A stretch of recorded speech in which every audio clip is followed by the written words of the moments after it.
Welcome to Stuff Lab. I'm Gwen. And I'm Marty. And it's a facts day. We've done away with the guessing. You want to know what we're doing? Well, yeah. I see food fusion.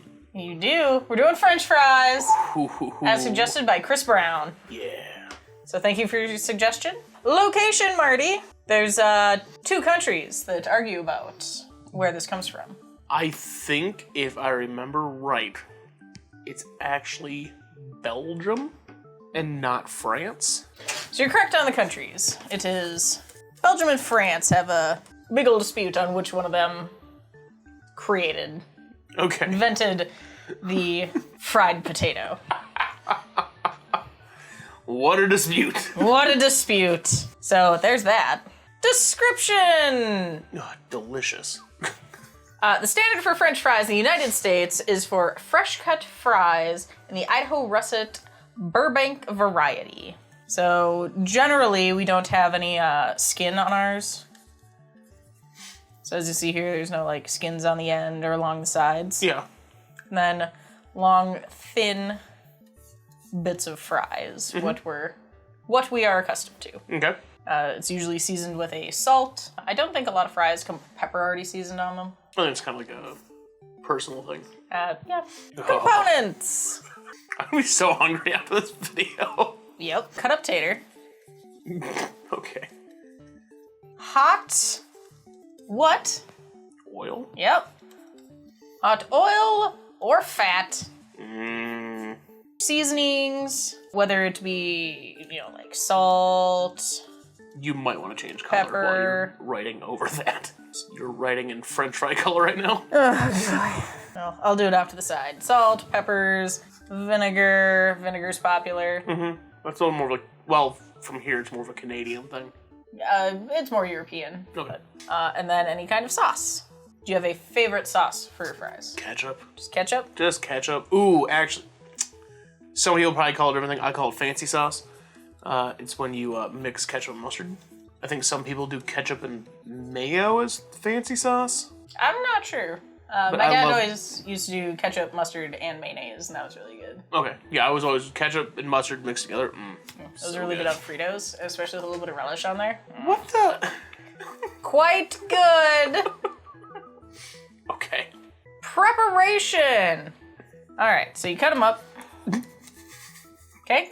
Yep. And then you can have it peeled, unpeeled, whatever.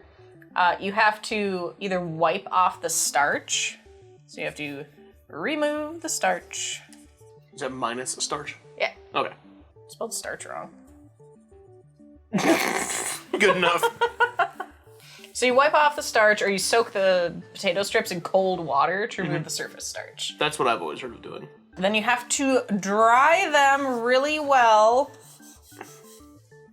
You don't want flames happening in your kitchen. Not fun. Well, maybe you do, but you don't really want them. Yeah.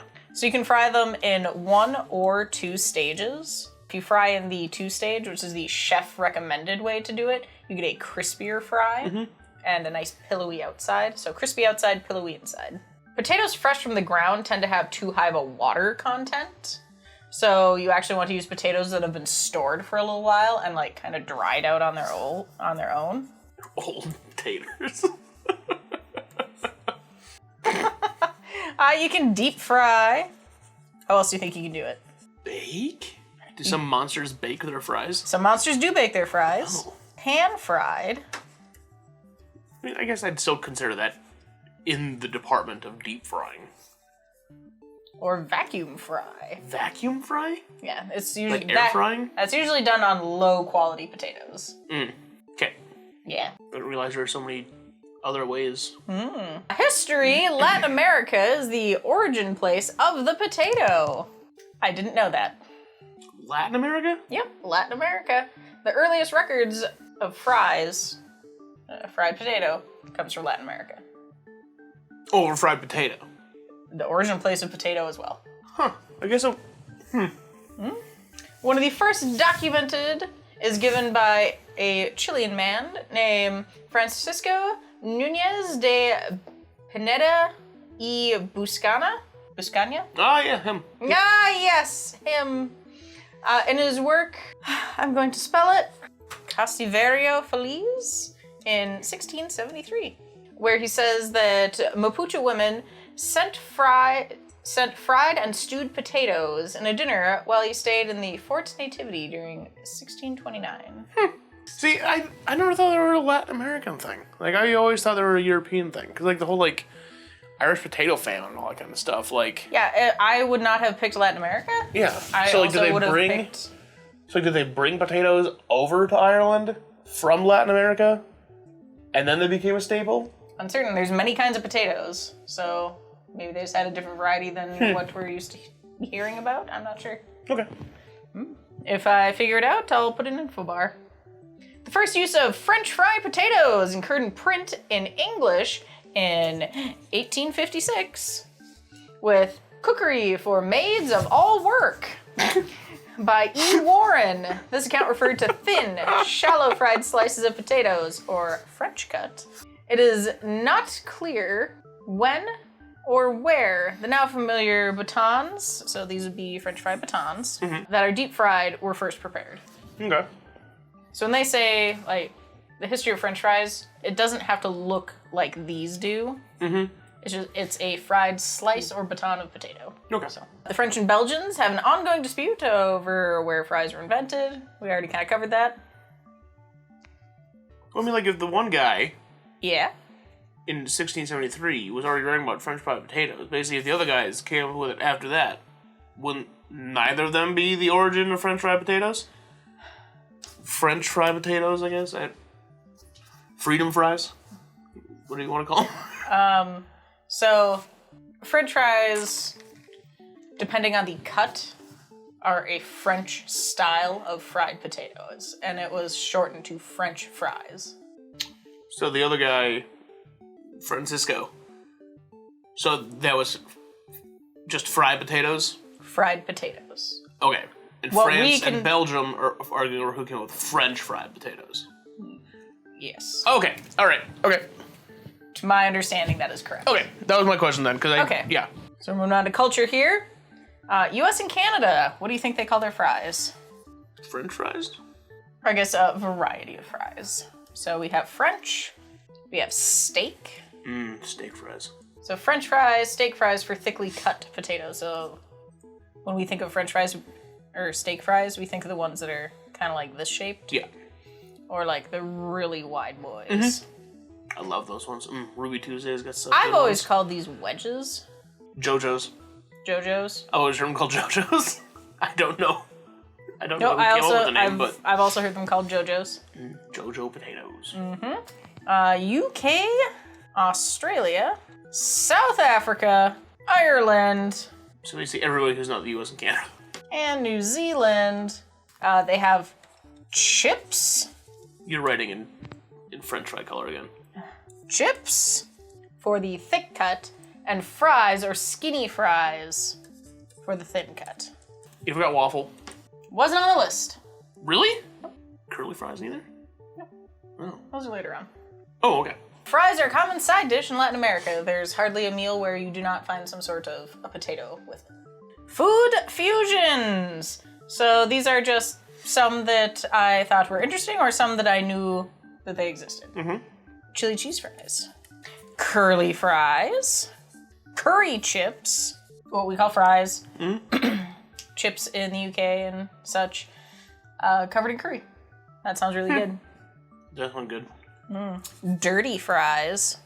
It's melted cheese, bacon bits, and chili peppers. Okay. We got poutine. That our Canadian neighbors enjoy. It's cheese curds and gravy. It's so good. I've never had it. You've never had poutine? Nope. I'll have to make it sometime. Okay. And then a slap chip. Slap chip? Yep. Thick cut fries doused in white vinegar. There are oodles of different ways that these are not just slap chip, but all of these are served. I only took the ones that I thought were interesting. Okay. Fun facts. In 2004, the USDA, with the advisement of a federal district judge from Texas, classified batter-coated French fries as a vegetable under the Perishable Agricultural Commodities Act. This is mainly for trade reasons, advising they do not meet the standard to be listed as a processed food. Like, I guess it really wouldn't be processed. It's a hunk of potato. I don't know. It was an interesting thing. Until 1990, McDonald's used a mixture of 93% beef fat and 7% cottonseed oil. Beef tallow, I'm sorry, and 7% cottonseed oil to cook the fries in. They switched to vegetable oil with beef flavoring afterwards. Unfortunate. And then 2002, McDonald's Corporation agreed to donate to Hindus and other groups to settle lawsuits filed for mislabeling the fries and hash browns as vegetarian because they were cooked in oil with beef flavoring. Like artificial or natural beef flavoring? Did not specify. Because I was going to say, if it's artificial, a synthetically made from nothing, from scratch, that has nothing to do with animals, like, you don't get to complain about that. Like, because it's not an animal. I mean, clearly McDonald's was like, we don't want to deal with this, so they just settled out. You have a giant hair growing on your ear. On my ear? Maybe just sitting in there. I don't know. Oh, it's just adorning hair. Okay. Questions, thoughts, concerns? No, the only one I had was about the whole Latin America thing. Okay, You already answered that. Hopefully we've settled that one Yeah. in, the pop-ups, maybe. Yeah. We'll see. That's a future problem to deal with. Yeah, future Gwen's problem. Present Gwen doesn't know. All right, well, thank you for joining us today on another Facts Monday on the French Fry. Thank you, Chris Brown, for suggesting it. And we will see you next time. Bye! Bye.